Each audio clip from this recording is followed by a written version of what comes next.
welcome to episode 56 of The Leap Home, Hurricane. In this week's episode, Sam has to lead an evacuation in Mississippi ahead of a hurricane. When it becomes apparent that one victim in particular has to be saved, Sam is faced with an impossible choice. Can he leave a dozen people to die in order to save one woman? Or must he put the needs of the many above the needs of the few? You know, if you could make the earth spin the other way, you could unwind the hurricane. Good evening, Ian. How are things? Not too bad, Gerry. How are you? Windy. Literally what I've written here. I was about to make a joke. A quip.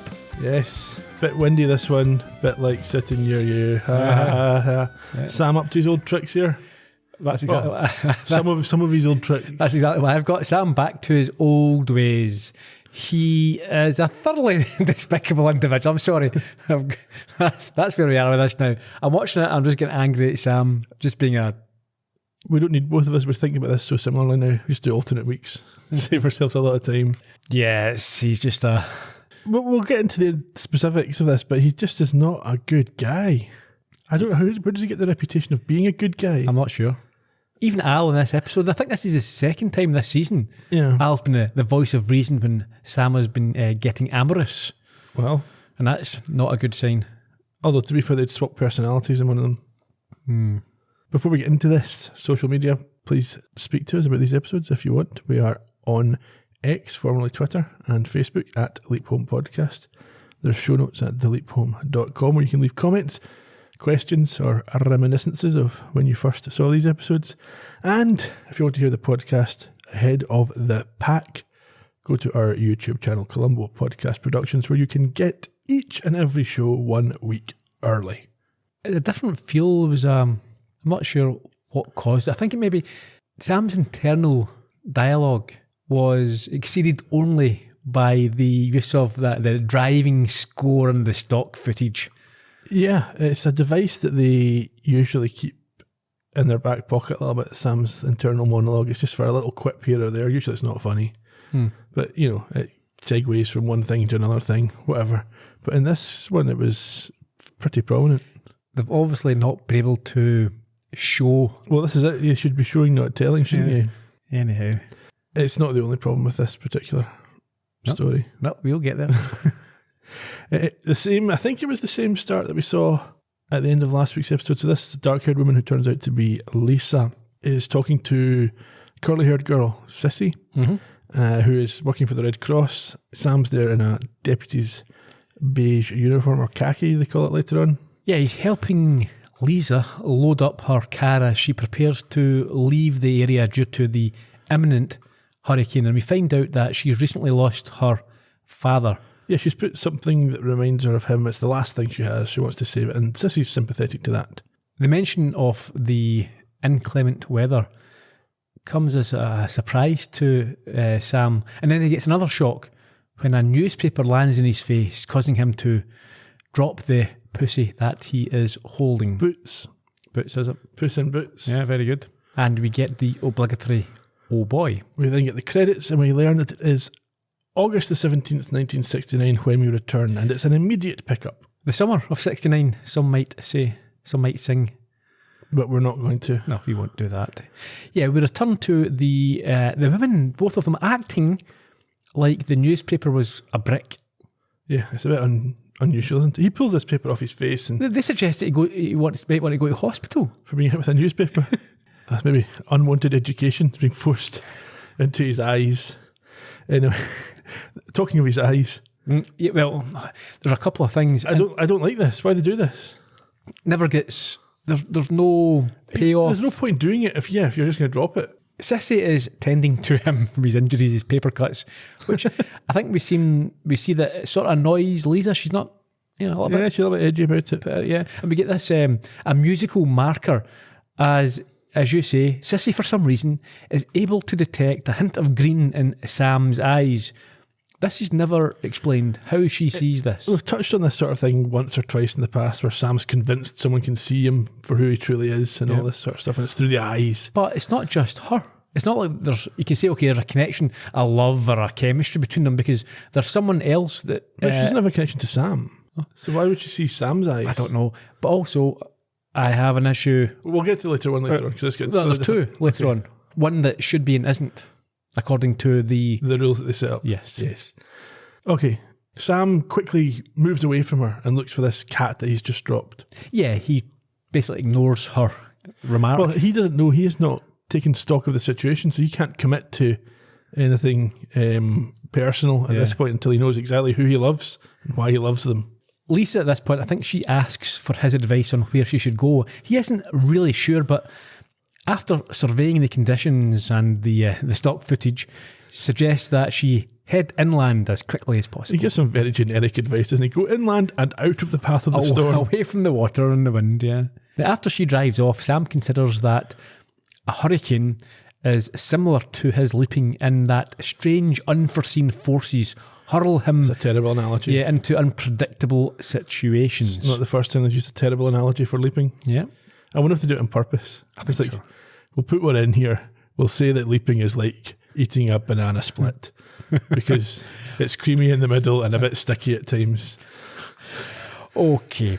Missy then accepts that Lisa is a nice person, even though she didn't expect it, considering how she liked to act quite vulnerable and helpless around Sam. Yeah, she lacks horns and hooves, so obviously Sam has made out that Lisa is some kind of demonic beast. But I think the mention of her vulnerability should be... Well, Sam's little alarm bells might start going off, if you're not careful there. However, Sissy focuses the pair of them on each other and asks him when he first knew that he loved her. And after he says the first time that he saw her, they kiss, and he doesn't seem unhappy about this for a change. This is the first time in this episode Sam goes way beyond just performing for the objective. He gets into this. He's selfish here. It's his own needs and requirements. And yeah, he's not even had a chance to figure out whether she's vulnerable yet. No. So, good on him. I suppose the fact that they're in a hurricane, everyone's a little bit vulnerable. Maybe gets that sense of fear from her. Yeah. So, the implication then is he's previously been with Lisa. She is now a tortured ex and still hanging around. But he's now with Sissy, but probably not been with her that long, given the way they're talking. Don't think so, yeah. They're interrupted by the Sam's police radio with some sort of coded call, which he struggles to decipher. Yeah, ultimately he figures out that he's to head to an apartment building to evacuate everybody as some folk are refusing to leave, and then to head to Unabel's to make sure everything is going okay. I think that's sort of a sanctuary or some kind of safe space. Unabel is the person. It's her house. It's her house, and I think that's just a safe area where a shelter they can congregate if you have to evacuate your own place. It's also worth noting there that the sheriff, the first thing he says is, get your clothes back on. So Sam, is it Archie, I think? Archie's the person he's leaped into, yes. He's obviously got a reputation for being a bit of a ladies' man. Well, either that or they know he's with Sissy and they know they've just started seeing each other. Anyway, we get more stock footage, and Sam, again in voiceover, reflects that although he grew up in Indiana with tornadoes, those are no preparation for a hurricane or specifically the terror of driving through one. Yes, and he hopes that he can get to this apartment building before the hurricane gets to them. Or him. Which makes no sense compared to what happens later on. Yeah. Because he goes away again for a number of hours, then comes back and still has time. Of course. Anyway, at this apartment building, there's a party going on with Mr. Lejeune. Yeah, he's met by a group of people who, quite frankly, deserve to be left to die. Well, based on a true story. They are a obnoxious bunch wearing Hawaiian shirts and having a hurricane party, with the owner being the worst and claim Lejeune, you say? Lejeune, yeah. He's the worst, and he claims that as it's a co-op arrangement, he effectively owns it, and Sam has no authority to throw him out. He's also got steaks to grill. He's acting like back in the Wild Thing, a frat boy type. It's like one of these alien movies when the folk go up on the roof to welcome their new alien masters and they all get zapped. Yeah. Okay. In any case, he won't listen to Sam or Sissy. She works for the Red Cross. Have we mentioned that? Possibly briefly. Okay, yes. So she's a nurse for the Red Cross. And just like Sissy earlier, he is able to see that Sam is a mixture of different people. I thought, is this because he's drunk? But well, this has been mentioned, yeah. There was kind of... I looked into this a little bit. Apparently it's implied in the Man from La Mancha one, when the other actor's drunk, they kind of see Sam as an imposter. I see. It's not consistently done though, because people get drunk and like the The frat house one, the frat house one, the Rockstar one, and nobody notices anything. And he can't. Yeah. Sam will be in situations where he just walks into a bar. Yeah. In fact, with people who know. Yeah. He's been in the bar plenty of times. Yeah. So it's nonsense. That is nonsense. You can't. I'm not having this. And then not only that, they just drop it. There's no explanation as to how these people. You wonder what's going on here. So what we'll do is we'll have them mention that they can see he's two different people. That'll be funny, and then move on. I've forgotten about that idea now. It's in the script. Let's move to the next thing. Sam again just ignores this, and we have a glimpse of him in the mirror before the idiot shows them out the door. Yeah, I mean, we do see in the mirror that the guy's leapt into his darker hair than he does, which is why the guy's going brown hair, black hair, brown hair. Yeah, but even then, it's like, it's not that much of a distinction. If it was like blonde and black, then you say, dark okay. Brown hair. Dark brown hair. Very dark brown hair. Yeah, so they've got no interest in leaving, so Sam and Sissy shepherded out the door, and we see more hurricane footage while Sam reflects that it's easy to see why people needed to be evacuated. Yeah, we've got this intense score and the monologue as they arrive at Unibel's place with Bovis. That's Sissy's dog. Boface, okay. Bovis and Butthead. Well, the subtitles I saw had it spelled Boface, Boface. Okay, whatever. Anyway, Sissy notes that it's quite exciting compared to her ordinary, mundane life. Yeah, she sort of empathises or can understand why the idiots at the party are. It's a sort of feeling of being alive, I suppose. A thrill, yes. yeah. She's a big fan of storms generally. They make her feel alive. And Sam goes through some things off the top of his head that storms make you feel like, including righting wrongs and travelling through time. It's like, oh, you can see the real me. You can see me. Yeah, I mean, he seems to himself sympathise or empathise with her, and he becomes very over-familiar. He sort of drapes himself around her. Yeah. He's too comfortable for Too soon, yeah. Inside, they enter and are greeted by Unibel, whose place is a designated shelter for the locals, as we discussed. They're both given jobs to do, and after Sissy walks off, it's time for Al to make this week's entrance. To the disturbance and discovered a 999 millibar pressure center and surface winds of 55 miles an hour. Oh, hi, Sam. What's the matter? Huh? What's wrong? Nothing. I was just going for a walk. And, What happened? No, I had a fight with Tina. I can never figure out, when life is so short, how we always find time to argue. You'd think that we would look at the good things around us. Carpe diem. Seize the day. And that's the way it should be. But we don't seem to remember those things. Speaking of which. Oh, yeah. It's August 17th, 1969, and you're in... Jackson's Point, Mississippi. Jackson, okay. Your name is Archie Nicaise. You're deputy sheriff. And according to Ziggy, there's a 96.2%... 2% chance that you're here to save a nurse named Sissy Davis from getting killed by Camille. Who's Camille? No, who is the what? Camille is a hurricane. After some stock footage, Sam explains to Al that he doesn't have any memory of this hurricane from his own lifetime. Yeah, so Al tells him about Camille. Yeah, it's a massive storm, one of the biggest ever to hit the nation. 300 plus people killed. And even though it's not directly in their path, it still will be a significant catastrophe.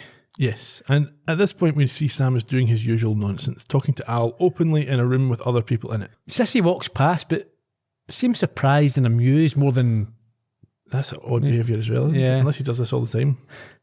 But she goes on her own way, as Al notes that at 10:30 p.m, a 3-story wave will flatten everything in its path. That's not really being missed by the storm, is it?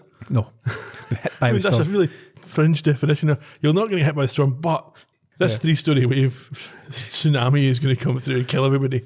Yeah. But you're okay. It's just okay. It's not the main bit of the storm.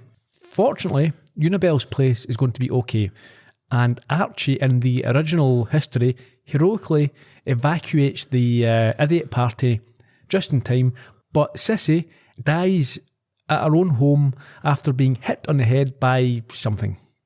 Yeah.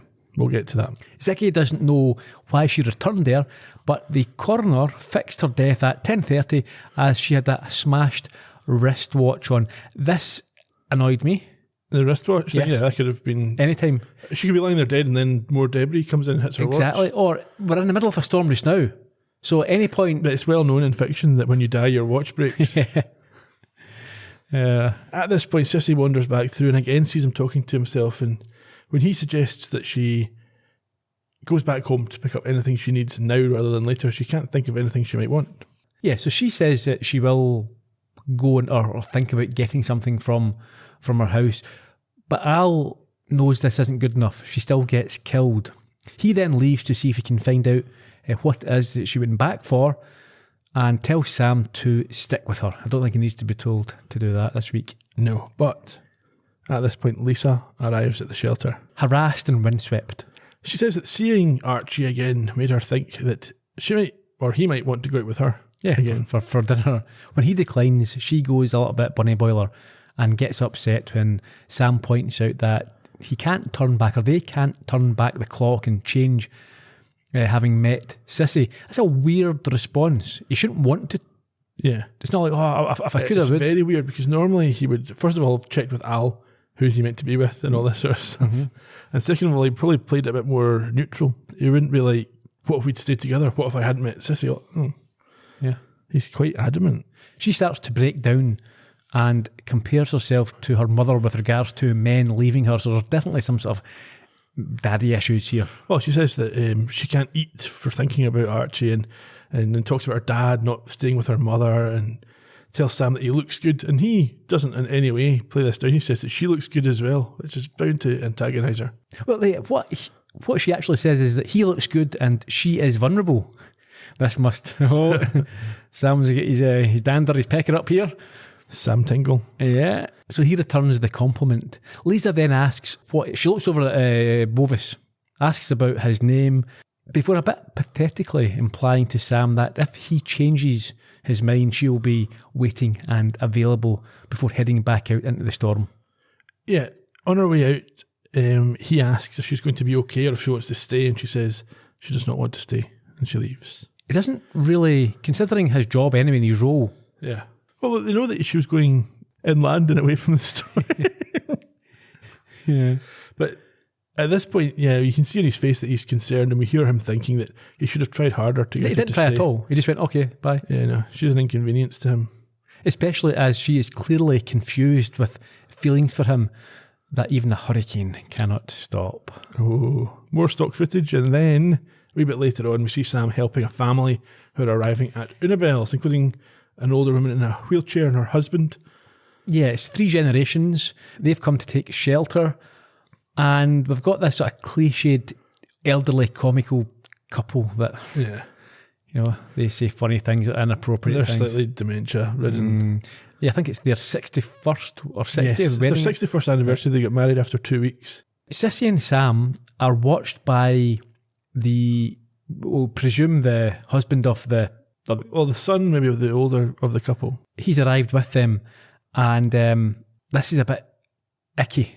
Yeah. So Sissy notes to Sam that the 2 older people were married after 2 weeks of knowing each other and have been together for these last 61 years, and asks him whether he thinks that people should get married after 2 weeks. And Sam comes back with the creepiest response I think I've ever heard. Yeah, I've wrote here, he goes full on creep. How does he respond? He tells her if it was the right person, and implies that she is the right person, he would marry them after a couple of hours and then kisses her. He stares into her eyes before making a move, and this is not like needed for the leap. This is Sam just getting personal. Yeah. Meanwhile, this other guy, who turns out to be called Joe, looks on awkwardly as Al coughs to get Sam's attention. Even Al is annoyed. He's turned up, and yeah, he's trying to interrupt him, but this doesn't work, and he has to wait until Sam is fully satisfied. You should see a doctor about that cough.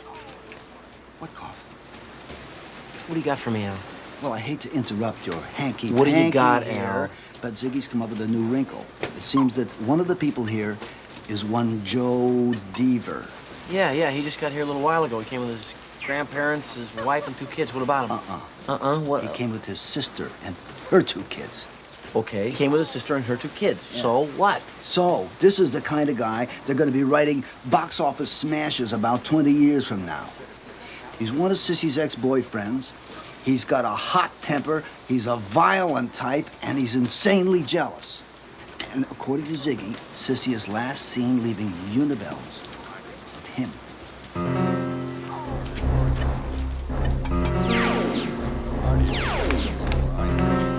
Where's Sissy? She and Joe just left. Sam's getting himself too worked up here. He must know that she's not gone anywhere far away when she's not said to him what she's doing. He's needy, he's clingy, he's creepy, Sam. Well, he's decided that this is the woman for him. Yep. Therefore, He's possessive. yes. He wants to control her. We see this all the time. And we'll with see it, Sam. and we shall see it later. Anyway, we get more stock footage, some really bad looking waves. And then back at Unibel's, Sam makes his way to the door to go after Sissy and Joe. But at this point, they return with boxes from her place, which confuses Al as still nothing has changed. She still dies there. Yeah. Sam takes her jacket and asks if she's sure she doesn't need anything from home. So I don't think they can be from her place. I think they were his boxes. Right, okay, maybe just from the car. yeah. Oh, yeah, okay. She doesn't like him asking this again and points out that he's been a bit weird all day and suggests it maybe because of Lisa. This is pretty toxic behaviour as well. It's like, oh, you saw your ex. Is that why you're acting funny? Why are you behaving like this? It's like, come on. And the news of another woman surprises Al as Sam denies that she is the reason for his behaviour, but does inform her of Lisa turning up just earlier. Sissy tells Sam that he can't go around encouraging her because she's lonely and doesn't want to let him go. She didn't encourage him. He didn't encourage. She turned up. Yeah, but that's the way Sissy's interpreting it. Yeah, it's just maybe it's a sort of small town toxic. Just everyone's too involved with everyone else. Maybe. They all went to school together. No doubt Sam was 3 years older. In any case, her attitude softens and she explains, or she tells Sam that next to Bovis, he is the male that she loves the most. But clingy Sam, This is really, again, escalating the toxicity here. he's got to ruin it by doing what? He asks her if it's over between her and Joe. Why does he care? It's nothing to do with the leap. No. He's just jealous. Yeah, he's just jealous. This is Sam. This isn't Archie. Yeah. Which again annoys her. And Al doesn't help by claiming that she's now very defensive. No, she's just annoyed by this. She's been ambushed by this ridiculous question. Yeah. She tells him that she's already explained that it's ancient history. But he won't let this lie. He says, yeah, but is that the case for Joe? So, well, that's nothing to do with me. No. And Sam's all about how he knows that Joe's got a temper. He's worried he'll take it out on her. And she says, no, well, look, we grew up together. And even when we were together, he never hurt me. As if he's more likely to hurt her when they're together. Yeah, because he's got what he wants at that point. It's almost like saying, you've got to expect a bit of domestic violence if you're in a relationship with an angry guy. Yeah. This is enough, however, strangely for Al. He thinks this shoots down the theory that... Well, you know what Al's like, he oscillates from one position to another and holds each view just as firmly when he gets there. Yeah, but he does know that something still happens. And Sam smiles at her talk of him projecting his own fears. Oh, he's got a new cause. This is absolutely vomit-inducing for the rest of this episode and how it ends. He tries to explain to her that the job she has is pathetic. She is a nurse with the Red Cross, doing great work. She could travel abroad. Do whatever she likes. Yeah, all sorts really, of things in that position. Really, really worthwhile career. And at no point has she indicated that she's not happy with it. It's fine if she says, I'm down about this job, I don't like it, the boss is an idiot, I don't feel respected, I don't think it's worthwhile, it's not what I thought it would be. Then, fair enough, Sam can say, well, you know what, you could try something different. But he, at this point, simply tells her, you should become a psychologist. Forget that nursing malarkey, do something else. Yeah, so if you remember the one when the woman went missing and she'd fallen off the cliff, he encouraged her to go back to school. And that was fine. That's what she really wanted to do. In this case, it's just Sam's idea. Yeah. There's nothing here that she's done to think that she would want this. Having been ambushed again with this, she says, she used to want to be a doctor, but it's too late now, and it's just kind of fobbing him off. But he takes this as, no, it's never too late. We can change your entire life and give you a good job. And that's not even how it works, is it? I mean, I was a nurse. I always wanted to be a doctor. They're different jobs. Yeah, but yeah, it's not, people don't think like that. No. I don't think any nurses are sitting there thinking, I wish I was a doctor. That's better. That's not the career progression. No. It's not nurse to doctor. It's nurse to senior nurse to head nurse or whatever it is. And nurses don't see themselves as being inferior to doctors. It's a separate thing. Al, of all people, takes this opportunity to interject and tell Sam to get back on track. He does. And just then, Sam gets a call, which allows Joe the chance to speak to Sissy on his own and asks if Sam is... Handsy Joe, yeah. But that, again, we've got a point about that. And asks if Sam is treating her right. Now, his nose is understandably out of joint, but she's pleasant enough with him. He's a wrong'un. He is a wrong'un. Yeah. First, he's leading her by the hand, which he shouldn't be doing. No. He tells her that the 3 worst words in the English language are "let's be friends."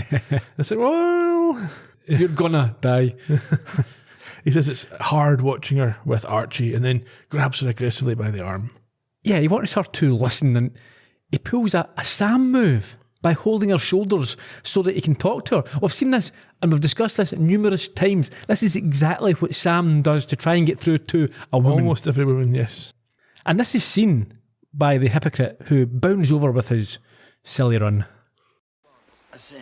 Yeah. Sam. Wait, so, look. Just hear me out. Hear me out. I'm not going to bite you. Oh, Archie, what is it? You all right? Yeah. Tell this nozzle to take a hike. We got to go back to the hurricane party. Don't let me stop you.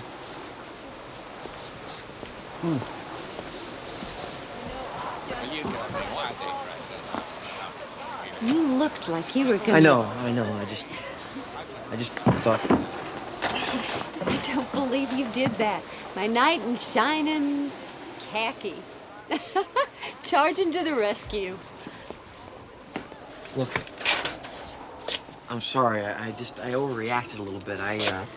You know, sometimes knights would get rewards from the damsel when they helped them in a... I like seeing you jealous. I think you're gonna get a reward. It's kind of sweet. Sweet.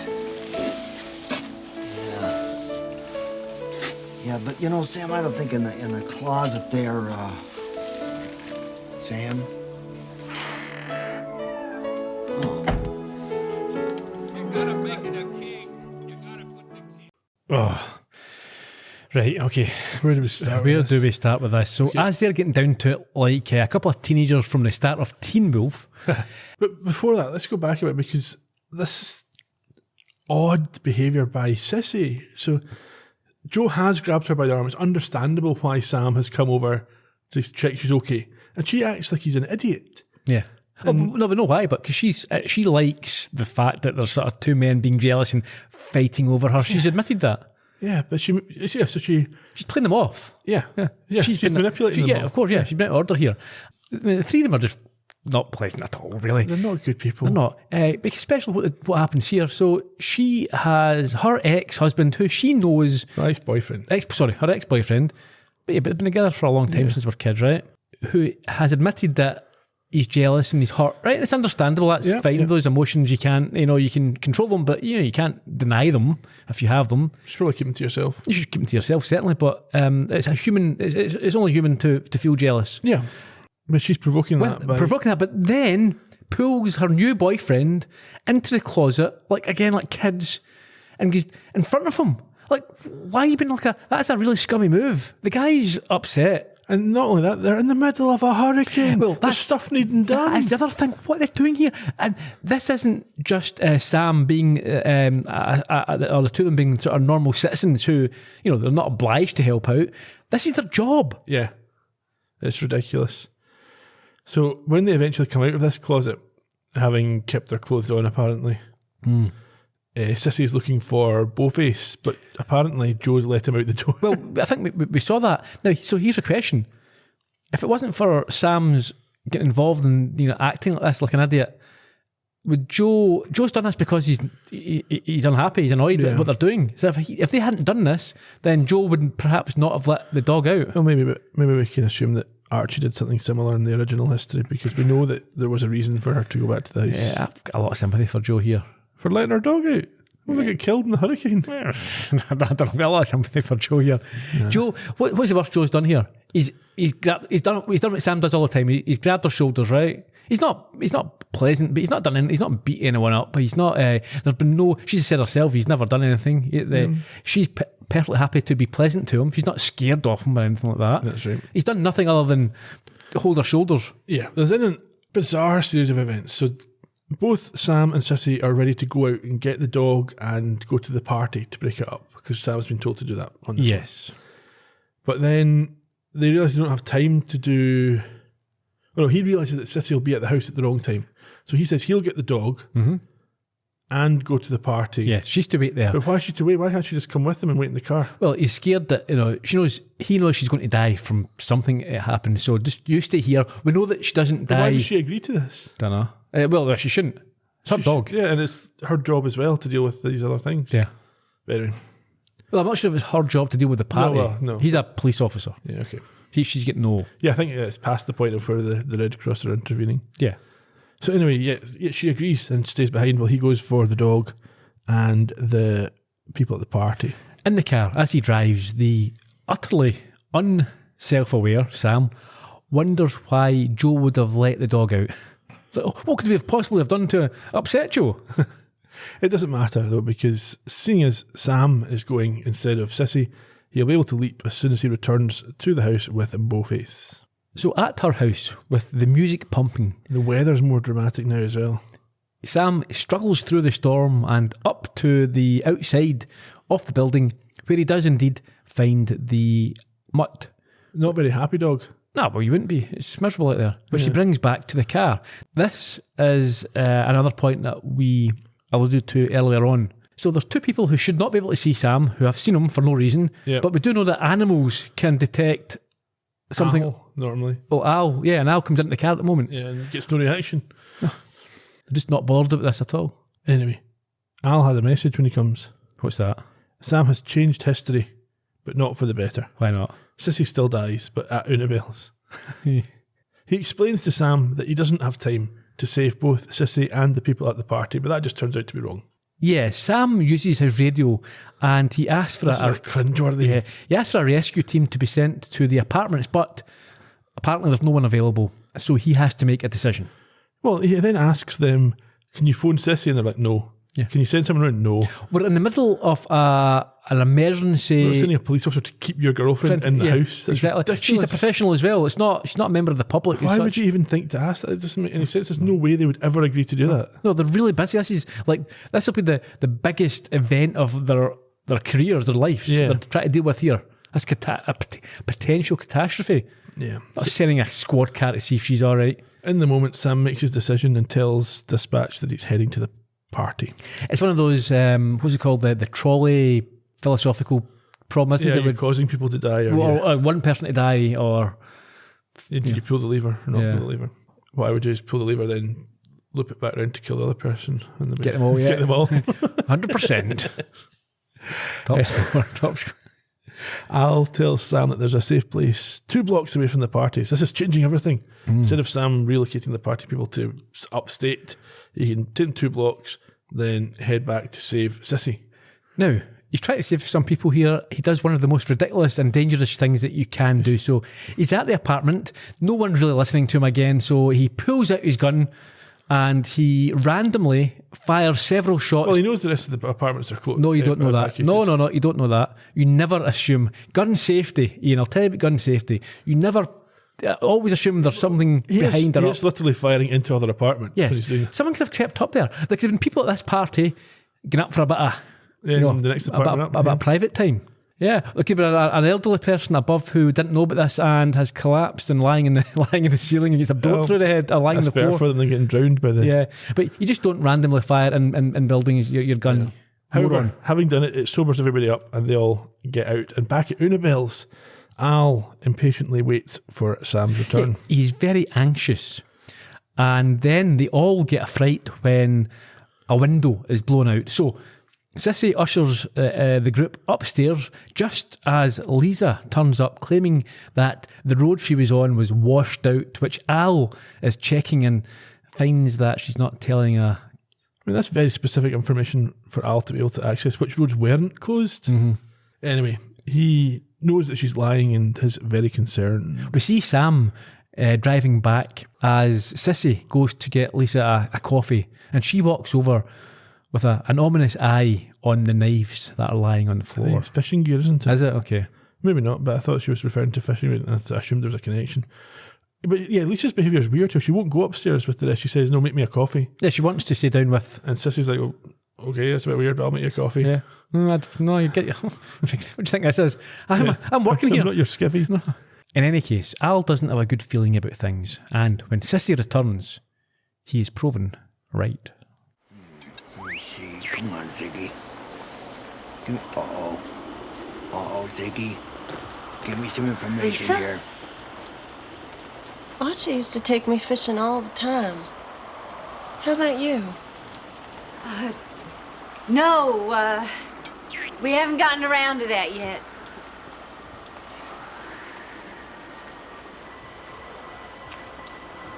You know, everything was fine until you came along.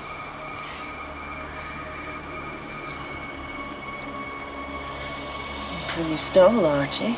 Lisa, I didn't steal Archie. He made up his own mind. No, he didn't. Oh, I don't like the looks of this. Sissy, you better get out of here. Get out of here. Get out. Get out. Sam, you gotta hurry. Lisa's back at Annabelle's, and she's got a knife. What? Yeah, she's going after Sissy. So, come on, put the knife down. No. Put it down. It's too late.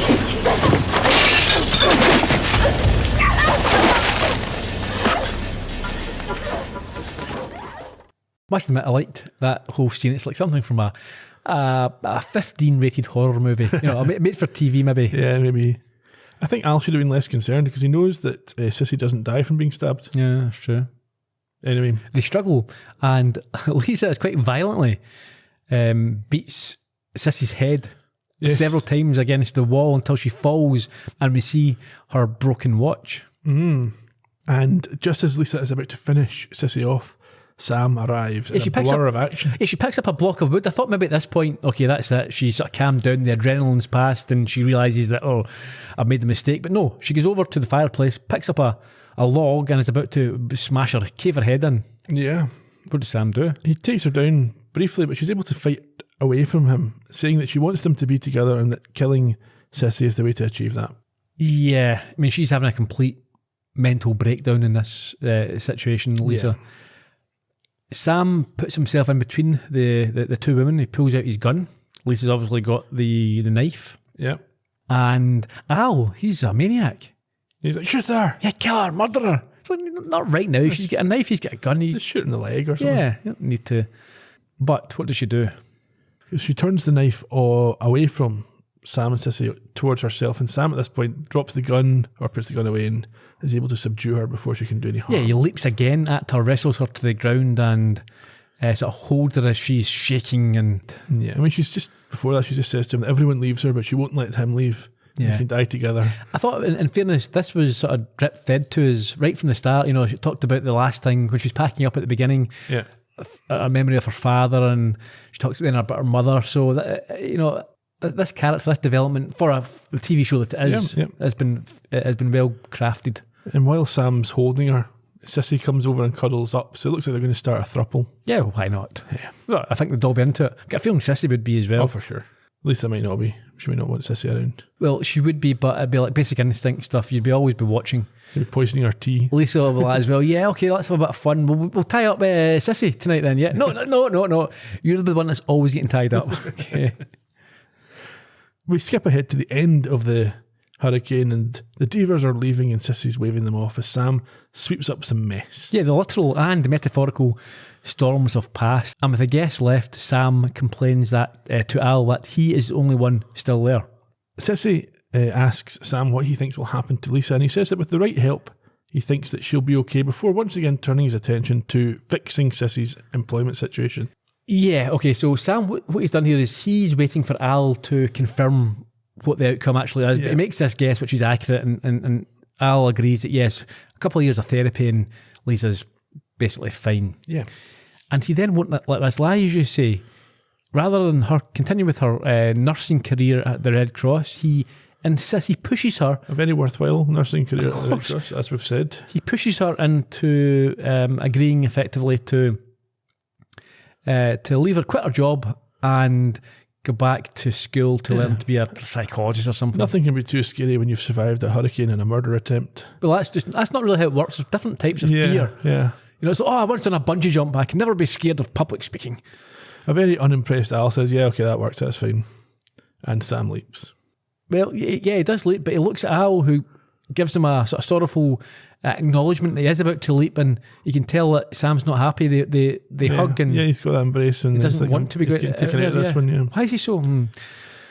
Yeah, what did he leap into? Into the middle of a clan initiation ceremony where he's in front of a burning cross, being presented his robes by the high mighty dragon. right, yeah. It's a ridiculous title. Of course it is. Expose themselves as morons. Obviously. He gives the old boy. It's the end of the episode. Yeah. So, things we need to talk about. How do we think Sissy died in the original history? I suspect, or I think it's implied, that Lisa killed her. With a log? Not in the house, but at her own house. Yeah. With some other bit of debris. Because Lisa's obviously not left, so I imagine she would have followed Sissy to the house when she left. Either in that, the original history. Well, either that or it was just an accident, but what Sam's done with his behaviour, he... Drive Lisa to becoming a murderer. But yeah, I think it's more like that Lisa did it all along. Okay, yeah. So, you're not really that down on Joe for letting the dog out. I thought it was a bit of a dick move. Yeah, well, I'm not saying it's a good move, but they've been thorough. You know, if they were decent it's people not the themselves. dog's fault. The dog could not get killed in the hurricane. Yeah, but the dog doesn't have to get. It was let out. It could just turn back to the door. It doesn't understand. Of course, dogs do. Are you saying dogs are thick? I'm saying they don't understand the risk of a hurricane and wants to go home. It could just not go home. It could just whimper at the door. It doesn't know. It's at risk at home. It thinks home's safe. No, it must see the weather and go, I don't like this. No, I don't think that's what happens. Anyway, yeah, Joe. I'm not saying he's a good guy, but I'm just saying I don't think he's not the hateful. He's not the monster. Yeah, well, no, he's just. And he's been driven to this as well by their behaviours. Well, that's what he'll say. Mm-hmm. I was a little bit surprised, given that they talked about a real disaster where real people died. Oh, sorry. Anyway, it's not like, Joe, and we know that the dog died, and that's what that was part of the leap. The dog. In fact, we know the dog was at the house and was perfectly fine. So it was just it was cowering up against the house. Yeah, but if the house falls down, then it won't be fine. The house didn't fall down. There's no indication of that. So it got to the house. It was whimpering, and it was it had an unpleasant night, but it had been fine in the morning. So. Maybe. There's nothing to worry about there. Anyway, like I was saying, I was a little surprised given that they talked about a real hurricane that actually happened, that people actually died, and that they didn't dedicate the episode to the victims or something at the end. It's a little short text thing. You think? Okay. I thought that would have been appropriate. All right. If they're going to make money off their disaster where they died. Okay. And the JFK one, do you think they dedicate it to? Yes. To the memory of the greatest president of all time. Have they ever made any dedications? I mean, I don't know. We had race riots before, they didn't have any dedications to that either. But they weren't all real events, so they were fictionalized. No, it was a real event. Well, they should have dedicated it to it. Didn't. I thought they should have done it, especially this one. Okay. Any thoughts? Any other thoughts? Any more questions? No. Okay. I just think that Sam, as I said earlier, did Sam actually encourage? Did his actions and Sissy's actions actually create the threat? The threat. If he hadn't done that in front of Joe, well, we know that if they hadn't been doing this in front of Joe, he probably wouldn't have let the dog out, and then she wouldn't have went to get the dog. But we know that happened in the original history, so something must have caused him to let the dog out. Okay. Yeah, we said at the start, Sam's he's not a nice person. I mean, he thinks he's doing the right thing. That's what you can say for him. His intentions, he is convinced, yes, are pure, but he really is. Yeah, but they're coloured by his prejudices. They are, and even just his actions in this. You know, he's falling for this. He's falling in love with this woman again. But there's no reason for him to. Yeah, and especially when most of the time he's like, "Oh no, Don't touch me. And it's not that. He knows he's trying to leap out. It's not like he utterly embodies this person and doesn't know that he's trying to get out there as soon as possible. Yeah. So why is he attaching himself to people, knowing that what he's wanting to do is leave her as soon as he can? Especially when sometimes he doesn't, when it would make sense to. Well, of course. When there is a woman saying, you need to do this, this is a relationship like Dixie and the thing we won, where she was right up for it, and he's like, oh, I can't do that. Let's come up with an excuse. Trivia? Sure. Originally, this aired in America on the 2nd of October 1991, directed by Michael Watkins, the third of his 6. If you want to hear more about him, go back to the podcast for A Little Miracle. The writer was the prolific Chris Rupenthal, 7th of his 10. If you want to hear more about him, go back to Good Morning Peoria. Sissy, played by Marilyn Jones. This was her only quantum leap. She's also appeared in things like Murder, She Wrote, MASH, Moonlighting, The Golden Girls. But her last screen credit was in 1994. She's now 70 years old. Lisa, played by Tracy Collis. I really quite fancied her. Because of the desperation. This was her only quantum leap. She's also been in things like Days of Our Lives, Seinfeld, The Equalizer. She's now 61 and her last screen credit was in 1999, and if you believe what you read online, after her screen career, she started a business with her husband selling cookies. In 1999, I would guess that business no longer exists. Well, she's also an acting coach now. Yeah. She has a website for that. Joe Deaver, this is a familiar face to a lot of people. I didn't actually recognise him initially, but it makes sense when you think about it. He's played by James Morrison, who is very famously Bill Buchanan from 24, which is one of the most... If you've seen any 24, you'll know who Bill Buchanan was. I've not watched a single episode. This was his only quantum leap. He's also appeared in things like Twin Peaks, Brooklyn Nine-Nine, Suits, The X-Files, amongst many, many, many others. He's now 69, still active. Mr. Deaver, that's a familiar face, the older Mr. Deaver. Bill Irwin. Only quantum leap for him. He got an Emmy nomination for being a guest star in Seinfeld. He's also appeared in things like Planes, Trains and Automobiles, Things to Do in Denver When You're Dead, Home Alone, Star Trek The Next Generation. His career began during the Second World War. He died in 2010 when he was 96. Barbara Townsend played Mama, his wife. Mama is what I call my mother. This was her only quantum leap. Also in things like Murder, She Wrote, Star Trek The Next Generation, Knight Rider, After MASH. Have you seen After MASH? No. It's a sequel series to MASH with them after the war. Anyway, her career began in the 40s and she died in 2002 when she was 88. Your favourite guy, Mark Lejeune, the party host, played by Richard Grover. His only quantum leap. He's also in things like Point Break, which you've seen recently. I'm currently watching that with the wee man, yeah. Babylon 5, ER, New Adventures of Superman. He's now 68. His most recent credits are all for voice work on some Star Wars projects. Just on that, so this is one of the films big movies that I've not seen. Okay. So yeah, we recently watched Point Break, or watching at the moment, Point Break, never seen it before. Okay. And because, same era, same way, I'd never seen Speed before. Oh dear. Watched that the other day there. Saw that in the cinema, for the first time. Both me and the boy enjoyed loved it. Yeah, it was good fun. Nonsense, but good fun. Speed 2, not as good. Speed 3 is really good, which is an episode of Father Ted. Okay. Unabelle, played by Marjorie Lovett. Her only quantum leap, also in Tootsie, Clear and Present Danger, The X-Files, How I Met Your Mother. She's now 91, and her last screen credit was in 2013. Joe's sister was played by Cynthia Wyndham. I wouldn't normally mention her, but this was the second of 2 quantum leap appearances. She was previously a contestant in Miss Deep South. She's also been in things like Happy Days, Xanadu, MacGyver, The West Wing, and her last screen credit was in 2001. Some facts and things like that. 1969, August 17th. Okay, things that happened. Okay. Yeah, we'll go for... Last Day of Woodstock. No, stop that. That's mine. Okay. Last Day of Woodstock. Jimi Hendrix was the final act. Donnie Wahlberg from New Kids on the Block was born. Yep. And number ones, we had Honky Tonk Woman in the UK, and in the US, it was in the year 2525 by...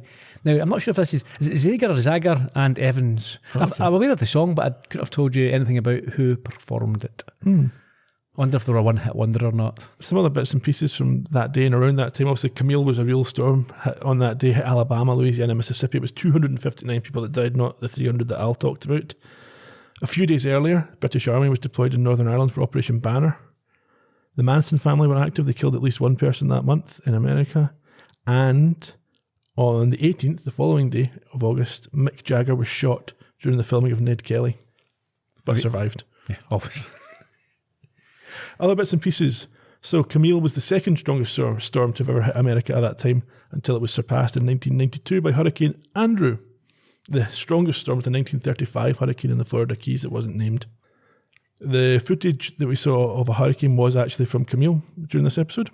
Interesting one, the voice of the sheriff office's dispatch guy was W.K. Stratton, who we know has more appearances than anybody else, voice and person, in this show. Very good. In terms of things that we learned, Al apparently had access to broadcasts from the National Hurricane Centre while he was a prisoner of war. Okay. Because he remembered them talking about this storm. And there's this implication about drunk people seeing Sam, which we know is nonsense. Yeah.